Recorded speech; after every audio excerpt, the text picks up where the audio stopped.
Mga kapitsay, nasubukan nyo na bang gumawa ng bagong na fried rice? Ay nako, napakasarap. Kaya samahan nyo ako at magluluto tayo ng napakasarap na bagong fried rice. Buksan na ang kalan at magpapainit na tayo ng kawali. Maginit na tayo ng mantika. Habang nagpapainit po tayo ng mantika, hugasan ng talong at hiwain natin. Init na yung mantika, ilagay na po natin yung talong. I-prito na natin yung talong at pag na-prito na, isit aside natin. Isunod naman natin ang kiniritong itlog.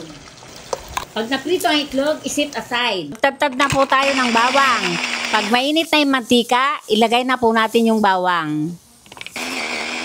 Mag-chop na rin tayo ng sibuyas. Ilalagay natin yung sibuyas. Mikos-mikos lang natin yon.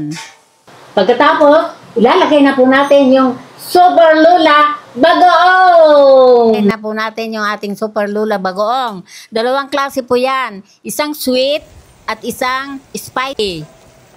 Igigisa lang natin saglit lang tapos ilalagay na natin yung bahaw na kanin. Halu-haluin lang po natin. Pagkatapos, pwede pang maglagay ng mas maraming bagoong.